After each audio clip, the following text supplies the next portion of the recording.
Bonjour, bonsoir, 18h45, nous et nos émotions. Voilà, nous sommes à la, je ne sais plus combien, 42 je crois, 42 live. Et ben en fait j'ai commencé exactement il y a 9 mois, voilà, le temps d'une gestation, oui voilà, 42, le temps d'une gestation. Donc ce soir, eh bien, nous allons parler voilà, périnatalité et deuil périnatal avec Elisa Boileau, qui est très chère à mon cœur.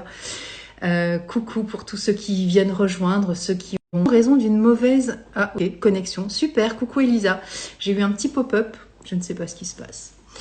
Donc voilà, Elisa, oui, je disais, donc chère à mon cœur. Et voilà, nous faisons donc ce troisième live ensemble. On avait fait les émotions et la grossesse, l'accompagnement ostéopathique aussi, avec tout le travail que fait Elisa. Et puis, eh bien là, nous sommes sur donc l'accompagnement sur le deuil périnatal et je vais aller te chercher, Elisa, à moins que tu puisses toi inviter.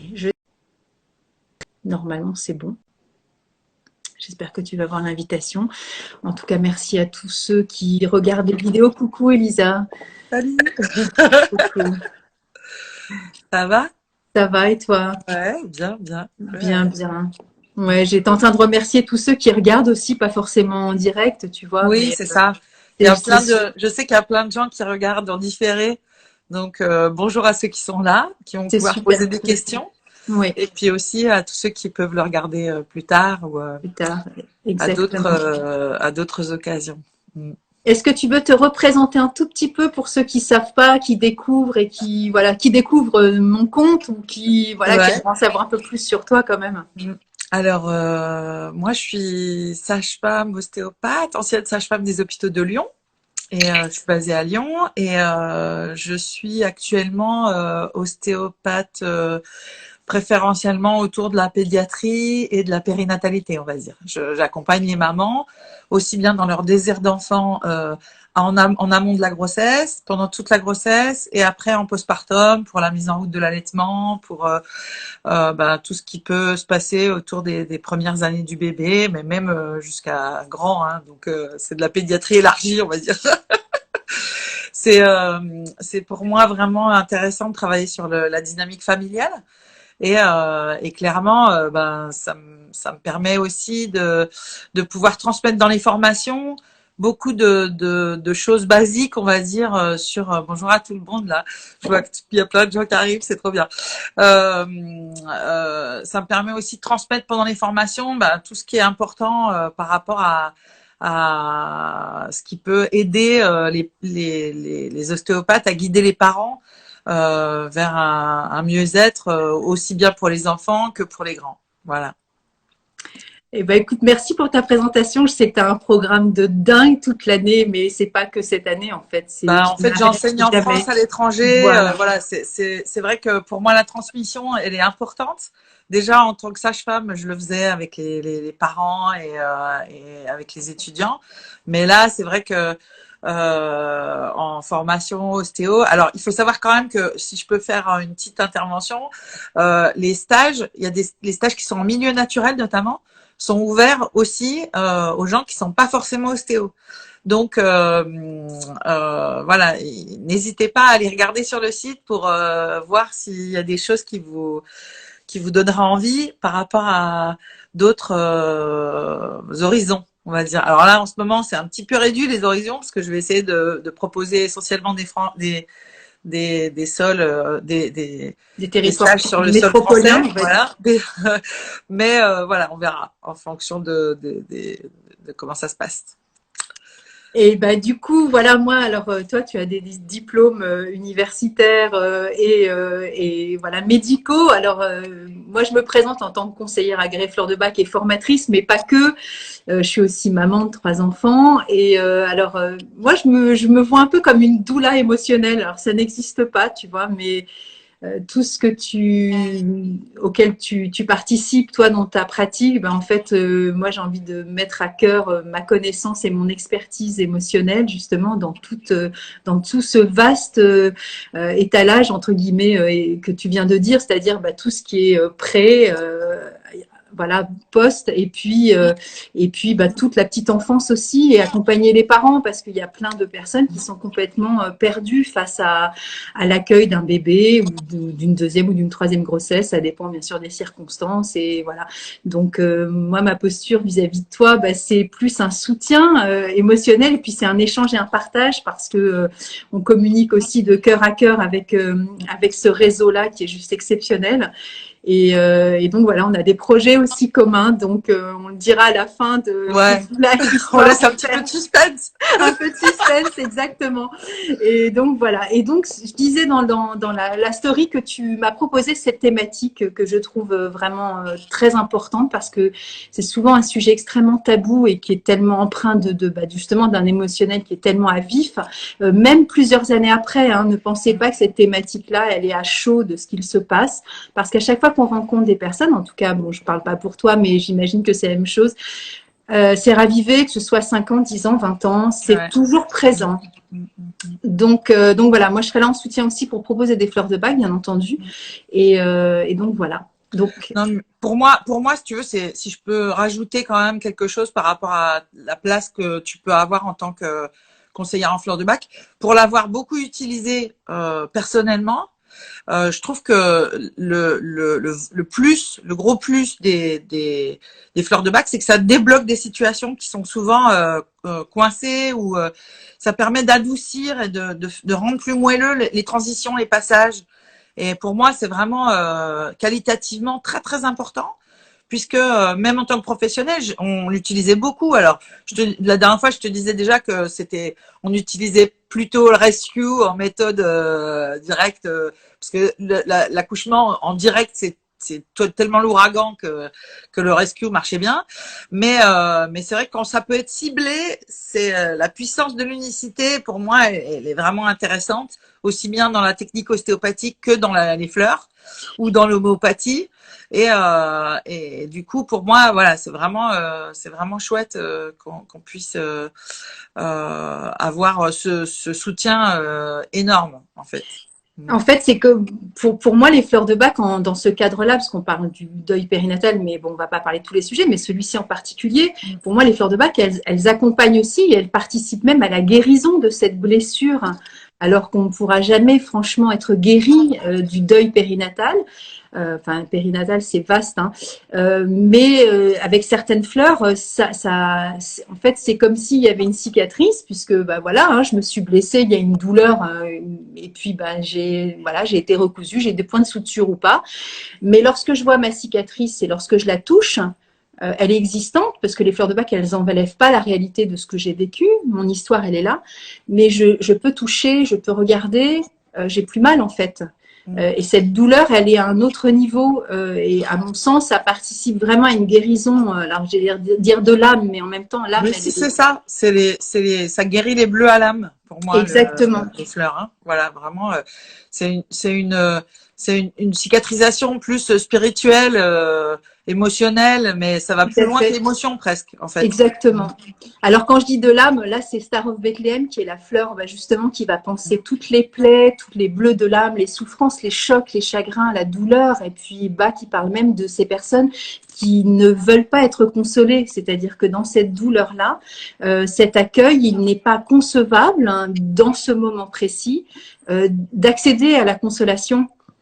Parce que quelque part, il y a aussi des fois une forme de culpabilité aussi de se dire, bah, si je guéris de ce deuil, bah, c'est comme si j'en avais rien à fiche, ce qui est Ouais. pas, c'est un résumé très Non, très mais rapide. Hein.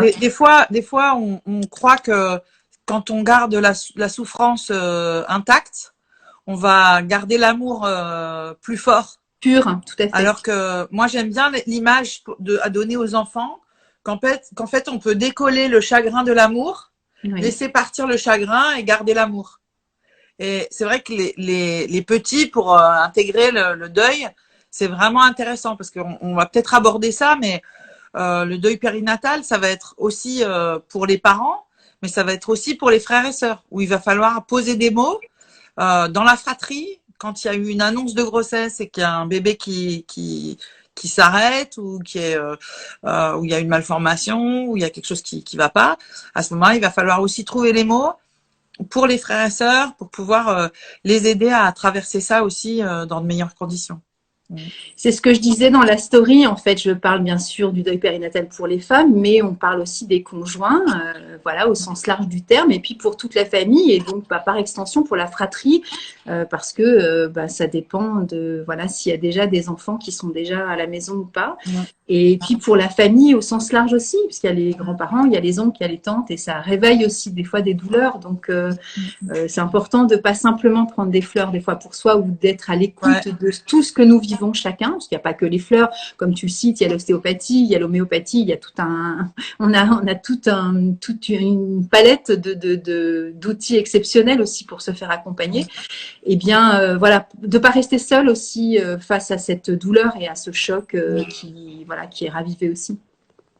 C'est vrai que moi j'ai eu beaucoup l'occasion de travailler sur le deuil d'un enfant, parce qu'en fait en tant que sage-femme j'ai travaillé dans les hospices civils de Lyon, et en pathologie de la grossesse on avait carrément quasiment un couple qui traversait ce deuil, hein, soit sur une grossesse qui s'arrêtait naturellement, parce qu'il y a quand même, comme les morts subites du nourrisson, il y a des enfants qui s'arrêtent aussi pendant la grossesse.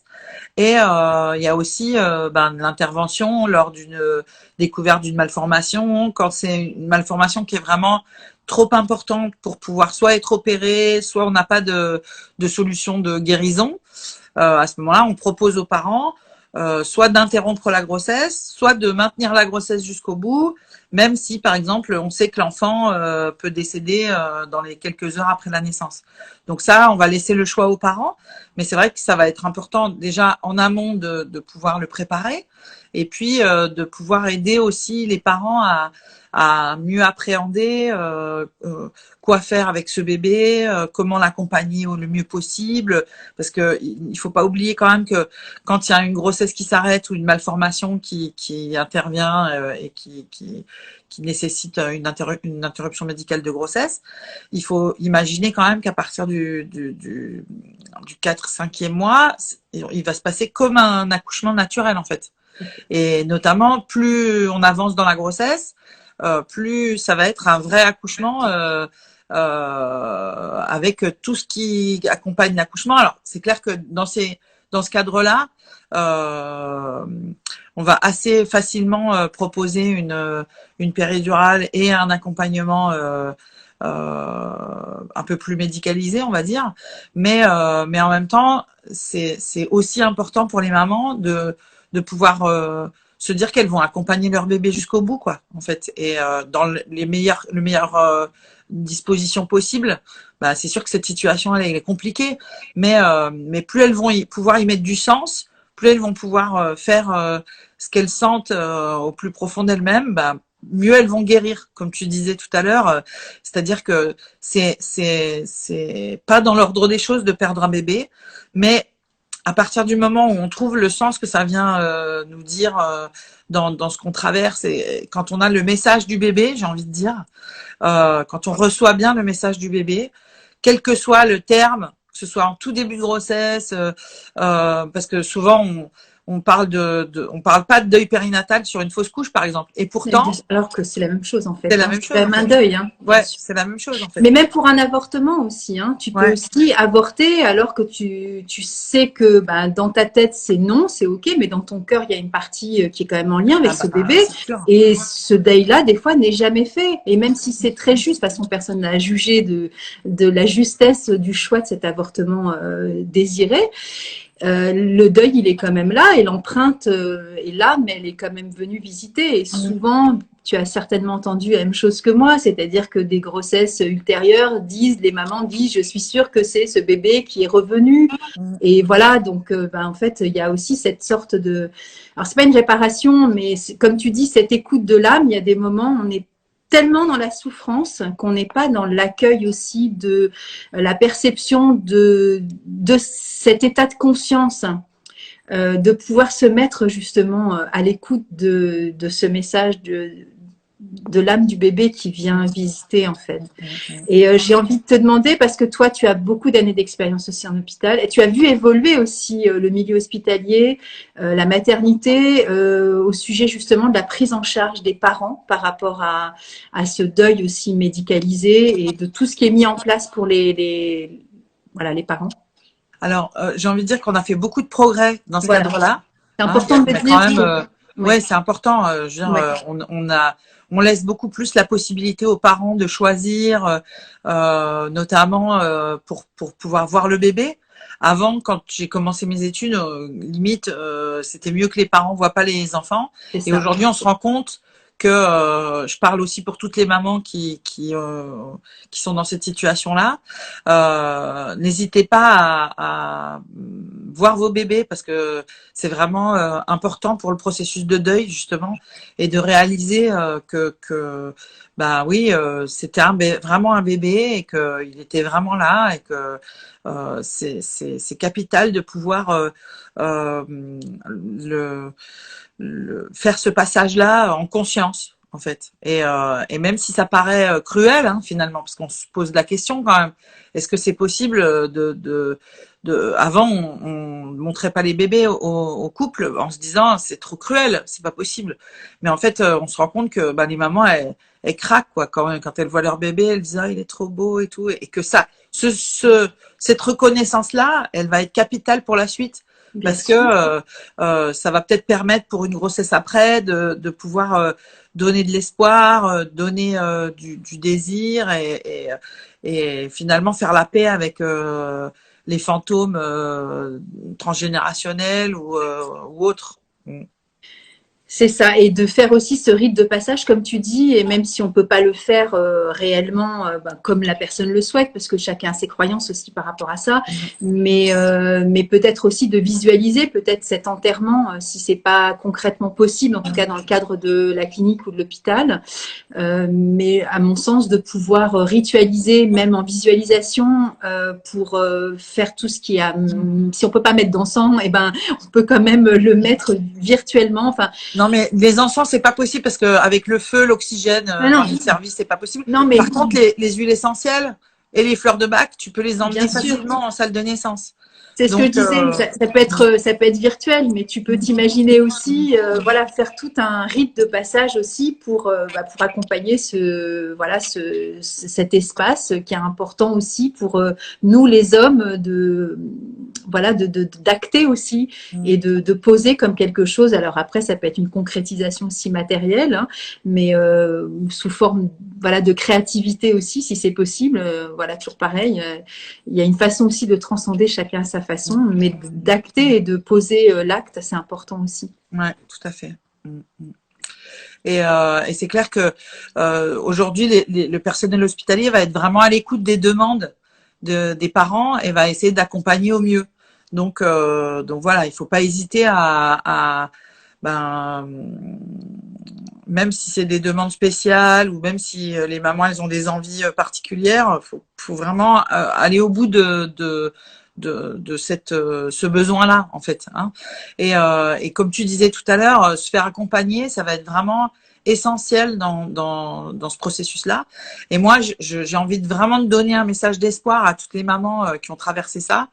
Quand on travaille dessus, quand on est bien accompagné, eh ben, il peut se passer des choses merveilleuses après la perte d'un bébé, où les mamans, bah, elles reprennent une autre direction dans leur vie, elles vont changer des choses.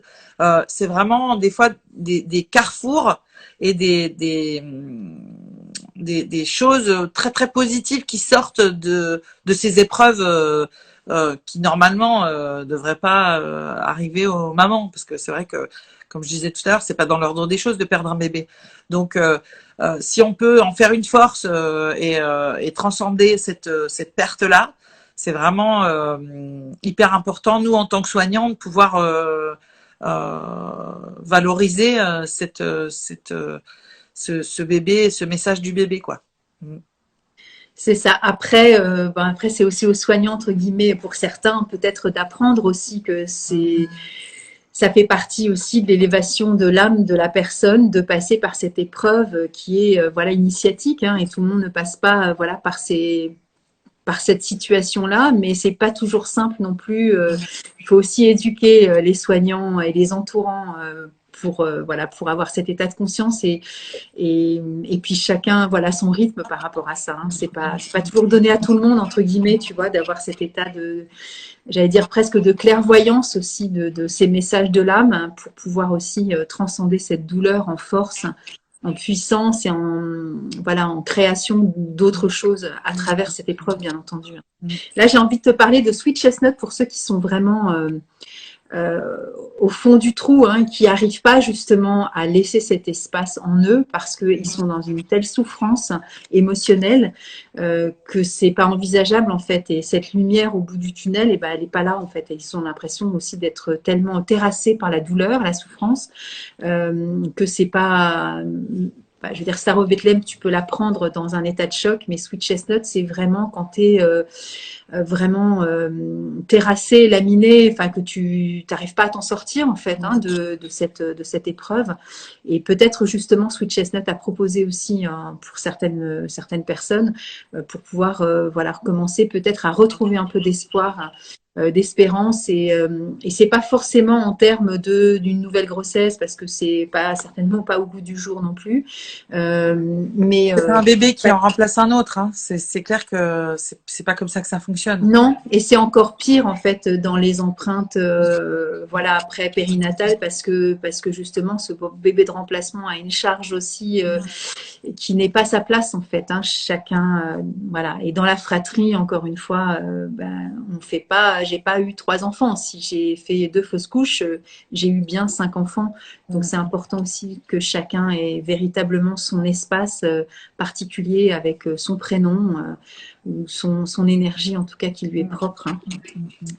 Et c'est vrai que moi je vois pendant les séances d'ostéopathie donc je vois les enfants quand ils sont la première année, je vais les voir quasiment tous les 3 mois à chaque changement d'étape par rapport à leur posture, hein, assis, enfin à plat ventre, assis, debout. Donc c'est vrai que la première année, on essaye de les chouchouter comme il faut les petits, et après ça va être un peu en fonction des enfants, de leur activité, s'ils sont un peu casse-cou, s'ils ont besoin d'un peu plus, mais on va dire aller 2-3 fois par an, quoi, les petits en suivi classique. Après, si vraiment il y a un gros choc ou une blessure, s'ils font du sport, du cheval, du ski, et qu'il y a vraiment quelque chose qui vient impacter dans leur corps, ou quand il y a une chute et qu'il y a un changement de comportement, c'est vrai que j'encourage les parents à pas laisser traîner. Et souvent, c'est vrai que c'est intéressant de redire, comme tu dis, la place des enfants, qu'est-ce qui s'est passé dans l'utérus avant qu'ils arrivent, et ils ont besoin de le réentendre à chaque fois en fonction de leur niveau de maturité. Hein, et c'est clair que le fait de pouvoir expliquer aux petits que peut-être il y avait un grand frère ou une grande sœur qui a pas pu être là, eux, ça peut répondre à une notion de manque, même si personne leur en a jamais parlé, même s'ils ont jamais su quoi que ce soit, ils ont quelque part à l'intérieur d'eux la mémoire du manque. Et qui peut être en miroir avec le manque de la maman, par exemple. Hein, on ne sait pas vraiment par où ça passe. On sait que l'histoire, il y a une équipe de chercheurs suisses qui a découvert que l'histoire un peu transgénérationnelle, elle était codée dans l'applicature des chromosomes, et que du coup, en fait, il y a des choses qui sont transmises qu'on ne maîtrise pas du tout, et qui vraiment arrivent à être révélateur dans l'histoire des enfants, et que plus on va pouvoir aider les petits à mieux appréhender leur histoire de vie, plus ils vont être stables et dans leur émotionnel, et plus ils vont être étayés suffisamment pour se sentir en sécurité, accueillis à leur place, pas en remplacement. Donc tout ce qui est pour le cerveau d'un enfant, il faut savoir que tout ce qui est non dit est toxique. Exactement. Donc la verbalisation, je pense que avec les fleurs de Bach, ce qui est magnifique, c'est que tu vas débloquer, tu vois, quand je disais tout à l'heure débloquer des situations, c'est que par rapport à la verbalisation, des fois les mamans qui disent ah mais je peux pas parler de ça, j'y arrive pas. Bah peut-être qu'avec quelques gouttes de fleur de bac, ça va leur permettre de simplement aborder certains sujets. C'est extrêmement important et ça se retrouve aussi chez les adultes, ça, tu vois, parce que quand tu fais un travail personnel, comme je peux faire aussi en sophroanalyse, en accompagnement, ça peut être des gens de 35 ans ou de 40 ans et qui révèlent aussi ça à leurs parents et leur maman leur a jamais dit et ils se disent, mais je le sais, je l'ai quand même vécu à l'intérieur. Et là, le parent va dire plusieurs années après, oui, effectivement, il s'est passé ça dans ma vie, etc. Donc, de toute façon, c'est souvent un mensonge par protection, voilà. Après, ça peut être un mensonge de culpabilité, ça peut, voilà, peu importe. Hein, quand on dit pas les choses, il y a certainement un sens caché derrière. Mais de toute façon, c'est quand même là. Hein, on peut pas nier l'évidence. Et puis, dans l'utérus, il y a aussi ces mémoires qui sont présentes puisque c'est le même corps qui porte tous ces enfants. C'est ça. Donc là, il faut pas se leurrer là-dessus. Hein. De toute façon, on est interconnectés, c'est certain. Et puis oui, les enfants ont des troubles physiologiques, pathologiques entre guillemets, de comportement. Et dès qu'on leur dit, on leur révèle, voilà, moi je me rappelle d'images de Françoise Dolto qui parlait au tout petit, et le tout petit change de physionomie vraiment à quelques heures de la naissance. Donc voilà, on le sait maintenant, c'est plus du tout quelque chose de complètement farfelu. L'enfant se transforme, mais parce que la parole est libérée aussi, et la maman ou le papa a besoin aussi de verbaliser et de dire les choses, parce que c'est la réalité aussi de ce qu'elle a vécu, de ce qu'il a vécu. Et ça participe aussi, à mon sens, à la guérison aussi du petit, mais de la maman et toute la fratrie. Et puis, je vais dire même intergénérationnelle, parce que ça remonte aux aïeux et ça remonte aux descendants. Et puis, libérer aussi de se dire que oui, c'est OK. Accueillir la vie, la mort, ça fait partie du processus du cycle aussi de nos vies. Et donc révéler, c'est important. Enfin, on a tous eu aussi des grands-parents qui ont perdu plein d'enfants.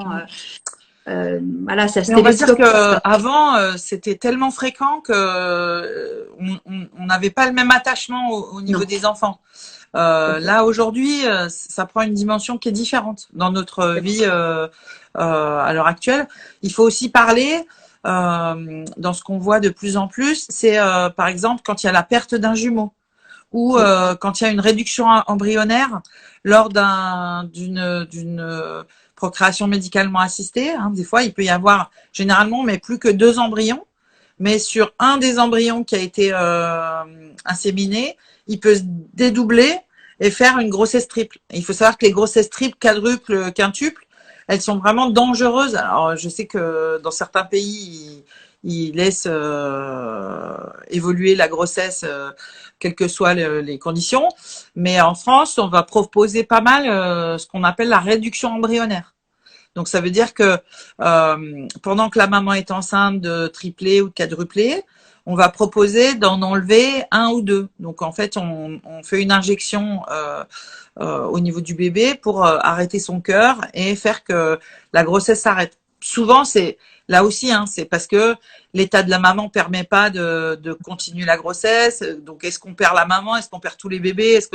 Donc c'est un choix qui est cornélien. Bien sûr que c'est insupportable de faire ces choix-là, mais en même temps, à un moment donné, c'est vrai qu'on va pouvoir proposer ça. Et c'est sûr que ces bébés-là, il va falloir leur parler de leur histoire, parce que être dans un utérus où à côté il y a un bébé qui s'arrête, que ce soit naturellement, parce que ça arrive aussi d'une grossesse naturelle qui s'arrête, ou par une intervention médicale. Bon, en fait, ça va être capital de pouvoir lui dire que lui, il a le droit d'être là, parce que des fois, ils ont un peu ce qu'on appelle le syndrome du survivant. La culpabilité de vivre leur vie alors que les autres n'ont pas pu. Voilà, c'est ça. Je te fais la transition. C'est exactement ça, mais voilà, de toute façon, c'est inéluctable. Dès qu'on reste vivant, on est coupable de cette survivance, on va dire. Et donc voilà, Pine, c'est la fleur de la culpabilité pour justement réparer ces reproches qu'on pourrait se faire, mais qui sont même pas conscients en fait. Hein. C'est presque naturel hein, chez ce bébé qui va se développer. Et justement, les études que j'avais fait en sophroanalyse, Claude Imbert avait écrit un bouquin sur la gémellité et sur la perte gémellaire. Et donc, ça fait partie de tellement de pourcentage de gens qui ont eu. Alors, soit ça peut être des fausses couches aussi. Hein, ça peut même la maman n'en est même pas consciente. Elle pense que c'est ses premières règles et donc en fait, voilà, il y a quand même un petit bébé, enfin un petit embryon, on va dire, qui commence à se former. Et c'est une empreinte qui est extrêmement fréquente. Hein, donc, et cette notion de manque dont tu parlais tout à l'heure peut souvent venir justement de cette perte gémellaire. Mais quand c'est conscient, c'est encore pire entre guillemets parce que c'est vraiment conscientisé. Il faut savoir qu'il y a une partie aussi inconsciente de nous, en tout cas le bébé qui va grandir, qui va évoluer et qui aura déjà de toute façon la connaissance de cette perte in utero, mais qui ne sera pas révélée à la conscience comme ça. Et ça se retrouve beaucoup en thérapie justement. Et la maman peut dire pareil a posteriori, oui c'est vrai, vous étiez 2 ou 3 dans mon ventre, et etc. etc. Donc il faut se dire que de toute façon ça revient à un moment donné ou à un autre. Hein. Si on cherche, hein, les malaises viennent souvent de là. Et ce qui va être important aussi quand on parle à un enfant qui dans la fratrie a eu la perte d'un bébé, c'est de vraiment rester au niveau de conscience de l'enfant. C'est-à-dire que n'essayez pas d'aller au-delà de ces questions. Juste quand la maman elle revient de la maternité et qu'il n'y a pas de bébé, elle va prendre ses autres enfants dans ses bras et elle va lui dire les enfants, voilà, est-ce que vous avez besoin de me poser des questions? Oui. Et les enfants, des fois, ils posent des questions très cash, mais en même temps très, c'est-à-dire, c'est pour eux, c'est plus important de le savoir que de passer à travers. Hein. Donc, par exemple, j'ai eu dans mes patients, j'ai eu des enfants qui ont demandé, mais comment ça se passe alors le bébé, comment ça s'arrête la grossesse? Eh ben, faut leur dire avec des mots simples et des concepts très très simples. Hein. Faut lui dire, bah voilà, ce bébé, il était mal formé, ça aurait été trop difficile pour lui de vivre parce que sa malformation, elle l'aurait empêché de pouvoir respirer, de pouvoir s'alimenter, de pouvoir grandir. C'est un bébé qui aurait été branché à des machines 24/24 et encore, on n'est pas, où c'est trop douloureux les chirurgies, où c'est pas possible. Et du coup, de leur dire simplement, voilà, on l'a enlevé du ventre et comme il est trop petit et trop faible, son cœur s'est arrêté et du coup, voilà comment on a fait quoi. Et à ce moment-là, les enfants vont poser plus de questions s'ils ont besoin d'avoir plus d'informations, ils vont répondre aux questions. Mais demandez-leur une question, une réaction souvent qui peut être intéressante pour savoir où se situe l'enfant par rapport à la perte d'un frère et sœur. Ça va être vraiment de dire qu'est-ce que tu penses toi? Comment tu penses que ça c'est et souvent c'est assez étonnant, mais avec leurs mots d'enfant, ils vont trouver exactement la bonne verbalisation. Et là, on peut dire, bah oui, t'as raison, c'est exactement comme ça que ça se passe. Le bébé, il est trop petit et quand il sort du ventre, son cœur s'arrête. Donc, en fait, c'est pour ça que, mais toi, t'es grand, toi, tu vas y arriver, toi. Et donc, toujours replacer en disant que c'est pas la même histoire. L'histoire de l'enfant qui est parti et qui est mort et l'histoire de l'enfant qui reste et qui grandit, c'est pas la même histoire. Et c'est OK. C'est OK, les deux histoires. Il n'y a pas une histoire qui est plus importante qu'une autre. Toutes les deux histoires sont validées, quoi, par le parent. Mais ça, c'est aussi, j'ai envie de rebondir sur cette fleur, la red chestnut. C'est justement quand on s'inquiète pour nos proches.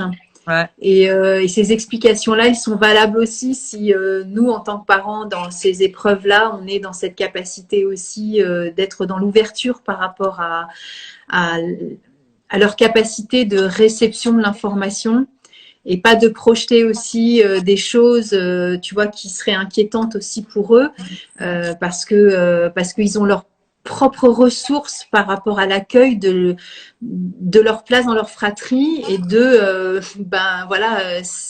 ça fait partie de leur histoire aussi maintenant. Et ils sont capables de le porter et de le gérer en fait. Tu sais, ça me fait penser aussi aux enfants qui vont dire à leur maman qui est d'un seul coup en train de faire la vaisselle ou je ne sais quoi, maman, il y a un bébé dans ton ventre alors qu'elle est même pas au courant. Donc de toute façon, ils savent tout, c'est pas la peine de les leurrer. Et ils ont cette capacité de connexion Donc voilà, laissons aussi nos enfants avoir ces ressources aussi intrinsèques et ne leur faisons pas porter des charges non plus supplémentaires avec nos propres peurs, parce qu'il faut déjà qu'on gère. Nous, en tant que parents, si on est, enfin je dis nous, ça peut être le grand-parent, hein, mais si on est trop inquiet nous-mêmes, ça fait une double charge pour l'enfant qui n'est pas, comment dire, dans la capacité émotionnelle de gérer la peur de la maman. Ça veut dire qu'ils savent qu'ils vont se taire au moment où la maman n'est pas capable, ou le papa, hein, de parler, juste en se synchronisant, en disant bah, je ne vais pas lui faire de la peine, donc je ne vais pas en rajouter. Enfin, c'est pas comme ça que ça se passe, mais d'une certaine façon. Voir les rôles s'inversent. Si, c'est un peu ça. C'est-à-dire que les rôles s'inversent. C'est l'enfant qui peut avoir envie de consoler ses parents. Et ça, en fait, c'est assez délétère pour la suite. Donc, c'est pour ça que c'est aussi important que dans la prise en charge du couple, il puisse y avoir vraiment une stabilité émotionnelle qui puisse se faire. Et je pense que en combinant l'ostéo et les fleurs de bac, c'est vraiment une super bonne solution en fait. C'est ça, puis de se faire accompagner, puis de parler aussi. Hein. C'est important de ne pas rester aussi dans son histoire de douleur, quoi. C'est clair. Est-ce qu'il y a des questions? Parce qu'il y a du monde qui passe, il y en a qui repartent. Et bon, peut-être qu'il y en a qui se disent bon, allez, je regarderai plus tard. C'est pas le moment, il faut faire à manger aux enfants. Par rapport au deuil périnatal, est-ce que, par exemple, en tant que thérapeute, vous avez été dans des situations où ça a été compliqué, où vous n'avez pas su quoi dire? Parce que souvent aussi, en tant que thérapeute, quand on voit la détresse des gens, moi, en tant que sage-femme, par exemple, j'ai pas été formée à ça. C'est-à-dire que j'ai fait avec les moyens du bord, mais ça n'a jamais été l'objet. Alors, bien sûr, on a fait de la psychologie, bien sûr. Mais c'est très spécifiquement le deuil périnatal. Aujourd'hui, il y a du travail qui est fait. Hein, il y a beaucoup plus d'enseignements et tout ça. Mais c'est vrai que on va dire que c'est assez complexe en fait. Et puis comme il n'y a pas une situation qui est pareille qu'une autre, ben des fois on peut avoir du mal juste à trouver les mots. Et comme tu disais tout à l'heure, la visualisation pour moi ça peut vraiment être une aide, notamment par rapport à visualiser comment tu peux confier le bébé à, par exemple, une personne qui est déjà décédée. Hein, des fois, les mamans, elles peuvent avoir plus de consolation à faire ça, à visualiser qu'elles vont confier leur bébé à la grand-mère, au grand-père, et que ça va les aider vraiment à passer le cap. Hein. Souvent, on dit, il y a des grands principes, les morts avec les morts, les vivants avec les vivants. Et c'est clair que, par exemple, en Afrique, ils ont le droit de pleurer 40 jours les morts, et puis après, c'est fini. Donc, c'est vraiment important, cette notion-là de transition dans le deuil. Et puis, après d'acceptation et de pouvoir se libérer de ces freins-là, en fait. Voilà. Vas-y.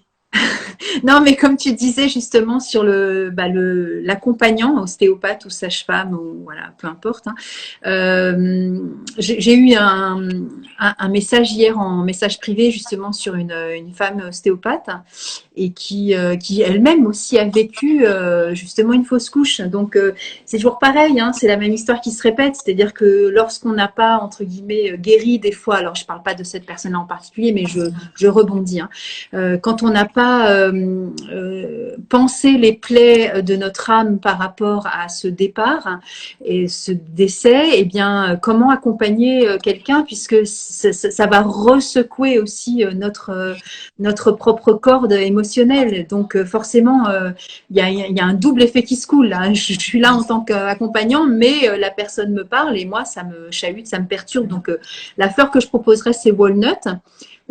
Pour les professionnels de santé, tu veux dire? Oui, exactement. Ouais. Pour justement se sentir un peu soutenu dans le sens où Walnut, c'est la fleur qui va nous aider dans les périodes de transition de nos vies, quand on est impacté par tout ce que l'on peut sentir, entendre et qui va, comment dire, c'est comme si ça chahutait aussi un peu notre champ énergétique, tu vois, et d'un seul coup, tu te sens vulnérable, fragilisé, et à juste titre, hein, il y a pas, encore une fois, il n'y a pas de jugement, mais et ça veut veut pas dire que je vais me blinder en tant que thérapeute et que d'un seul coup, Oui, je c'est vais ça. être… Mais ça va me permettre aussi quand même d'être dans, voilà, dans ma fonction d'accompagnant.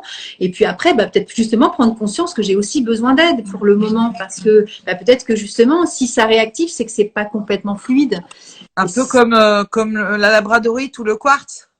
par exemple, Ouais. exactement, tout Mm. à fait. Mais c'est pas, tu vois, c'est pas. Quand on parle de walnut, on parle de protection et de constance. Donc on a l'impression que des fois on est protégé, tu sais, dans une Ouais. espèce d'armure, un truc qui les autres sont méchants et j'ai me Mm. protéger. C'est pas ça. C'est que dans les moments de fragilité, on est plus vulnérable hein, et dans cette vulnérabilité, bah, ça va pas laisser la place justement à l'accompagnement. Mm. Et à mon sens, ça donne aussi cette limite de se dire bon, ok, bah, je suis vulnérable, donc là c'est que c'est pas complètement fluide, donc je vais aller travailler dessus. Mm. Et il n'y a pas de mal en soi. Mm. Peut-être justement bah, aller faire aussi une séance d'OCO ou en parler à mes pairs, puisque vous faites aussi des supervisions, en disant écoute, là, moi, je suis submergée, le truc, là, je le gère pas du tout. Comment tu fais, toi, Elisa? Et pour que le coup, aller en parler.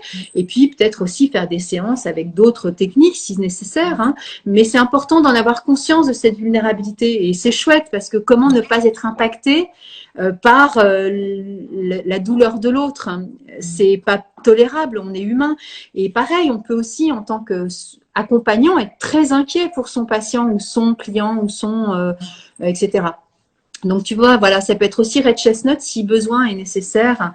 Et puis bah, peut-être aussi de la rumination mentale. Des fois, tu sais, ça prend trop le cerveau aussi, bah, des deux parties, hein, pas que pour les accompagnants.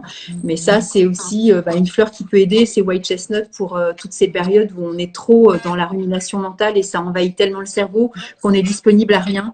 Je vois que quelqu'un écrit quelque chose. Ça fait plaisir de vous voir. Merci pour tous les conseils qui remettent aussi, je vois pas très bien les notions à leur place. Ben, merci beaucoup pour le retour très sympathique. Et puis, ben, je sais pas si vous êtes soignant ou si vous êtes aussi des parents qui ont traversé cette époque ou des oncles, des tantes, des amis, peu importe. Des fois, on n'a pas les mots et des fois, il n'y a rien à dire en fait. Hein. Juste être là, ça suffit. Il n'y Ouais. a pas forcément besoin de parler non plus. Hein. Bah, en fait, ça va dépendre des moments. C'est-à-dire qu'il y a des moments où il va falloir laisser la place au silence et au processus profond de un peu comme quelque chose de sacré, parce que dans la naissance, je suis bien placée en tant qu'ancienne sage-femme pour sentir le sacré de la naissance, mais il y a aussi le sacré dans la mort et qu'aujourd'hui on a un peu perdu. Et c'est pour ça, pour pouvoir avoir ce silence-là en toute tranquillité, dans la consolation et dans l'acceptation, plus que dans la résignation finalement, ça va être important de pouvoir faire le travail. Moi, j'ai une patiente qui a perdu 2 bébés. Hein, donc vraiment, c'était très difficile pour elle d'avoir, quand elle a redémarré une 3e grossesse. Vous imaginez à quel point c'était difficile même si c'était des situations justement très très différentes. Il y en avait une où c'était plutôt très tôt et avec des circonstances extérieures difficiles, et une autre où c'était une malformation du bébé et c'était plutôt vers la fin de la grossesse, du 2e trimestre. Et en fait, pour la 3e grossesse, elle a vraiment eu besoin de traverser des étapes, des strates, pour lâcher la peur, retrouver la joie, arriver à libérer cet espace-là pour ce bébé nouveau et avec un esprit neuf et quelque chose qui vient pas. Tu parlais de rumination, mais c'est ça vraiment. Qui vient empêcher d'être dans une espèce de fatalité ou de croire en la vie, quoi. C'est vraiment important. Voilà. Et puis de peur aussi, tu vois, que ça se reproduise. Parce que, comme tu disais, 2 fois, moi j'ai une personne, une consultante qui a vécu 5 fausses couches, dont une, des fois à des termes assez courts, mais la dernière était à 5 mois. Donc voilà, elle a eu un enfant qui était l'aîné et après elle a eu 5 fausses couches et ça s'est arrêté là en fait. Hein. Ouais. Et donc libérer aussi cet espace-là, ça existe aussi dans, comme tu dis, cette acceptation qui ne devient pas non plus de la résignation. Et puis, voilà, il y a des étapes, encore une fois. Donc, Euh, les histoires se répètent pas, et même si elles se répètent, ça a un sens qui est très précis à chaque personne. Et donc, je pense qu'il faut pas non plus calquer des histoires personnelles ou qu'on entend sur sa propre histoire.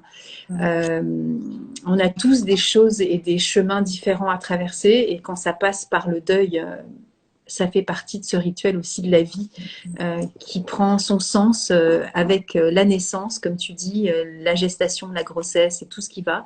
Et puis ces départs qui font partie aussi de notre histoire.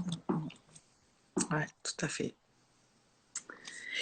Et alors, j'avais envie aussi de rebondir sur ce que tu viens de dire, et je ne me rappelle plus les mots que tu as employés, mais ça m'a fait rebondir justement de nouveau sur Pine, sur cette joie et cette allégresse aussi. Alors, ce n'est pas les mots que tu as prononcés, hein, Ouais. mais de pouvoir justement connecter avec cette grâce de cet état de conscience, de cette... alors, je ne sais pas si je vais dire, on appelle ça de la résilience, je ne peux pas Oui, poser oui, de mots, ça pourrait, tout à fait. Ouais, mais ouais. tu vois, peu importe, Mm. voilà. Et tu vois, de cette joie infinie à pouvoir avoir compris le sens, mais qui est son sens à elle, bien entendu, qui ne sera pas forcément le sens du conjoint non plus, Oui. qui peut lui aussi rester dans le deuil, hein, et qui ne le fera peut-être pas, parce que ça, c'est vraiment à la mesure de chacun. Et En bien, tout de ne pas cas, se sentir peut-être à son rythme, à un rythme différent pour les exactement, deux parents. Il faut tout accepter que à ce soit fait. pas pareil. Mm. Exactement. Et puis de pas être coupable non plus d'être dans cette joie aussi. Parce que quand on perd un enfant, un bébé, voilà, on ne s'autorise pas non plus à accepter d'accueillir cet état émotionnel. La joie est condamnable en fait. On devrait être dans le deuil avec tout ce qui s'ensuit. Mais le deuil n'est pas forcément synonyme de pleurs ou de chagrin. Chacun va vivre aussi à sa façon euh, toute cette forme-là. Il n'y a pas de chemin qui est juste en fait, même vis-à-vis de l'extérieur, hein, de rester très centré sur ce que l'on vit personnellement, Mm, mm. sans avoir à justifier aussi. Hein. C'est ça. C'est ça qui est assez difficile, c'est que on pense souvent que l'extérieur attend quelque chose de nous De et conforme. de se comporter si on rigole alors qu'on vient de perdre un bébé, est-ce que vraiment je suis une mauvaise mère? Bah non, en fait, Exactement. heureusement que c'est la vie qui va nous amener les autres enfants qui sont là, l'espoir d'autre chose va nous aider à traverser toutes ces épreuves-là. Et clairement, je pense que plus on va pouvoir euh, euh, centrer les femmes sur leur ressenti et ben il y a des mamans qui vont dire moi pour moi c'était vraiment un cadeau d'avoir ce bébé-là à l'intérieur de moi parce que c'est le premier bébé qui m'a permis de me sentir dans mon désir de maternité en fait, qui m'a consolée pour me dire oui tu peux être une maman et qui m'a donné vraiment l'envie de construire une famille. Et ben ça c'est magique hein, en fait.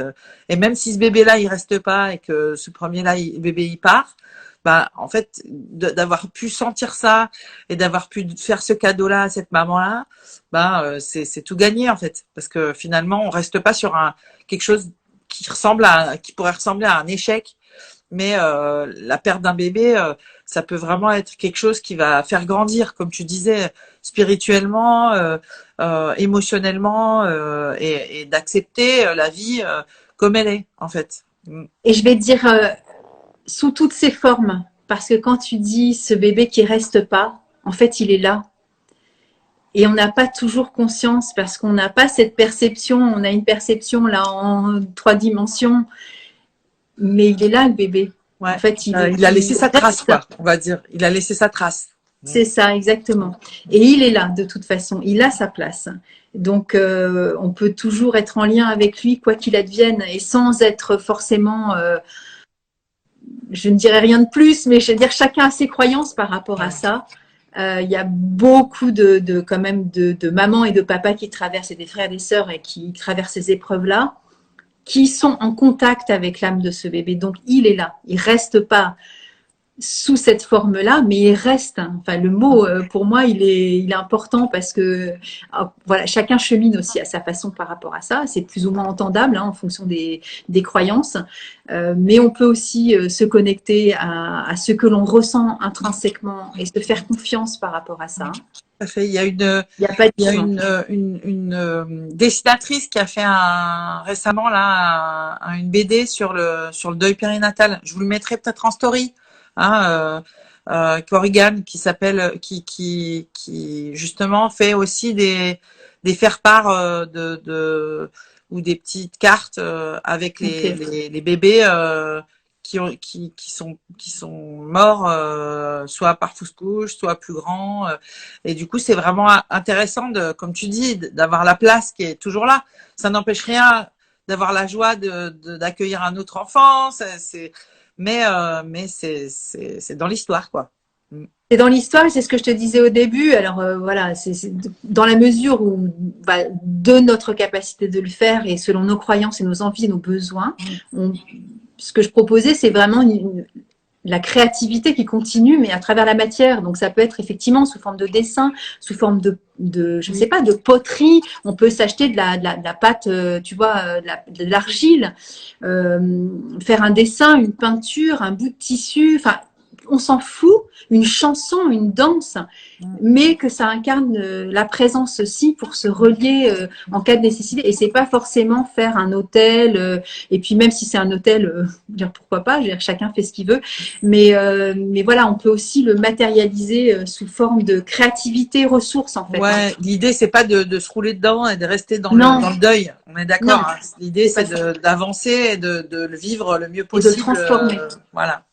On est d'accord. C'est ce que j'imagine la personne dont tu parles qui fait aussi, c'est vraiment c'est cet accompagnement-là. Hein, ça a du sens aussi spirituel. C'est pas simplement une carte, j'imagine. Hein, c'est empreint de quelque chose de très fort. Bon, super. Bah écoute, merci. C'était toujours aussi agréable de pouvoir échanger avec toi. Hein. C'est gentil, merci. C'est toujours pareil, c'est un régal. Et, non, mais c'est fou cette histoire. Et du coup, on fait le petit teasing alors, puisque on vient d'échanger à ce sujet. Je l'ai mis sur mon site. Bon, on est encore en train de peaufiner, Elisa et moi. Mais donc voilà, tu m'avais proposé le dernier live de faire quelque chose ensemble. Donc je te laisse en parler.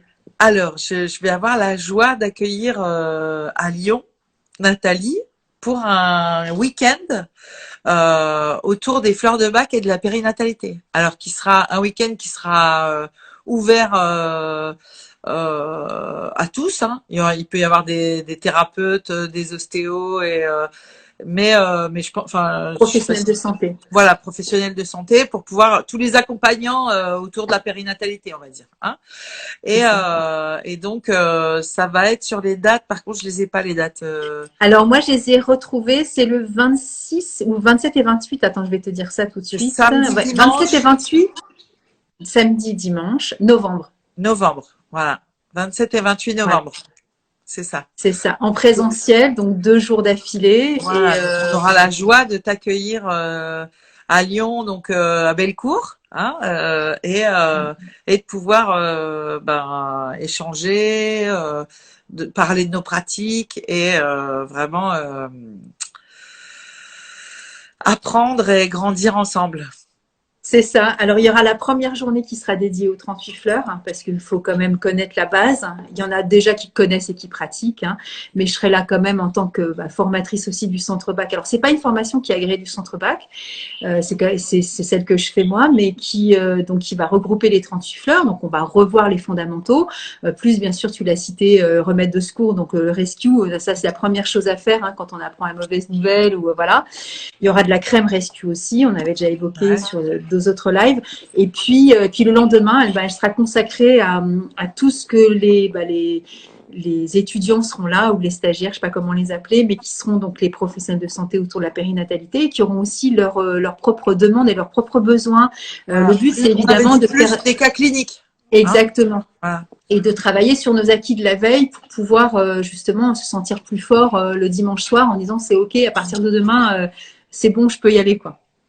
Et peut-être qu'on Voilà. fera des exercices aussi avec les vibrations. Peut-être qu'on fera des choses pratiques. Avec Ce plaisir. serait bien qu'on puisse faire des On va petits être bonus. créatifs.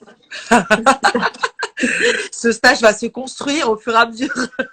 C'est ça. Et finalement, on va faire une troisième journée parce qu'on se dira, bon, allez, on a encore plein de choses à se dire. Donc, réservez votre lundi au cas où. Non, je rigole. Ok. Non, non, on fera un autre week-end. Si On besoin, fera on un fera autre un autre week-end. week-end. Il n'y a pas de problème. Exactement. Et toi, donc, du coup, Tahiti, dans peu de temps, là. Alors moi, Tahiti, normalement, d'ici le stage, c'est du 18 au 28. Donc voilà, on attend un peu d'avoir Les les directives. autorisations Voilà. et j'ai envoyé aujourd'hui des mails aux autorités en Polynésie pour avoir vraiment la validation parce qu'en ce moment en Polynésie c'est pas simple. Donc voilà, mais j'y crois. Oui. Toutes les sirènes et les dauphins Voilà. sont là pour C'est vous ça, ce accueillir. serait tellement bien qu'on puisse aller nager avec les baleines et les dauphins Ouais. que voilà, j'espère que ça va pouvoir se faire. Et puis si ça se fait pas, ben, on fera autrement. On C'est ça. trouvera d'autres solutions. C'est l'adaptation. La vie, c'est le mouvement, donc on trouvera des solutions. Absolument. Merci infiniment, Elisa, pour tout, comme d'habitude. Ravi, vraiment. Ravie. Et puis si vous avez d'autres questions sur le live ou sur d'autres choses, des envies de thèmes, n'hésitez pas à nous faire part de vos idées et merci de votre attention. Merci de votre attention. Et encore une fois, cette vidéo, je vais la mettre sur YouTube. Je vais te l'envoyer aussi, Ouais, comme je veux ça, bien. si tu veux la mettre. Et puis voilà, c'est la troisième, mais il y en aura une quatrième. Donc, à la prochaine. À la prochaine. Bonne Merci, à soirée. Au revoir, bientôt. Elisa. Et Ouais, merci à tous. Au revoir. au revoir.